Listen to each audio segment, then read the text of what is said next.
Okay, good evening sa lahat. Magandang gabi po sa lahat.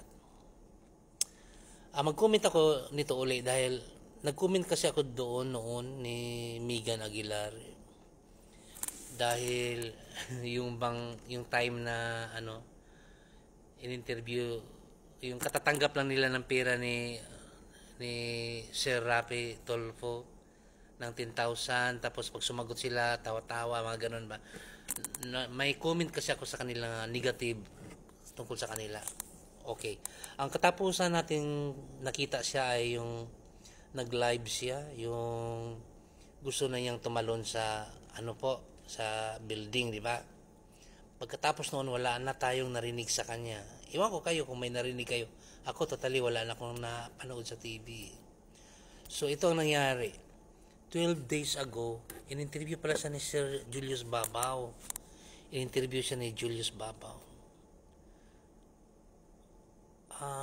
Yung tininan ko siya part, ibang-iba siya. Nag-iba na po siya. Ang ganda na niya, ang lusog na niya. Napaka-positive na po. Sa madaling salita, yung imahe niya, yung aura niya, sobrang nagbago talaga. Okay. Gumanda siya.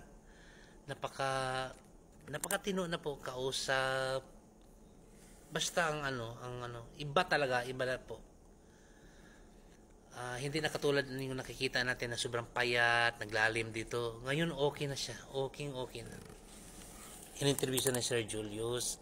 Tapos nakauwi na siya. Minsan nakauwi na siya sa bahay sa papa niya ni Sir Freddy Aguilar po. Nakapasok na siya doon. In-entertain na siya. Sobrang hindi ka makapaniwala. Sobrang ang kumukup sa kanya parang a group of people na mga reliyoso ba, mga Christian.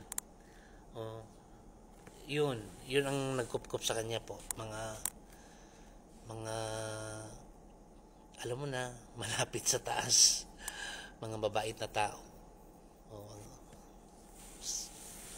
Alam mo ba na yung time na yung tawag nitong gusto na siyang magpakamatay, tumawag talaga sa kanya. Para mapanood ninyo ng buo, panoorin ninyo i-type lang ninyo Julius and Megan, lalabas na yan doon sa YouTube para mapanood niyo ng buo. Ang masasabi ko lang, sana tuloy-tuloy na. Napakalaking pagbabago po. Okay. Salamat naman po. Salamat. Praise the Lord. Salamat na ang laki ng pagbabago po. Thank you. Sige. Sige.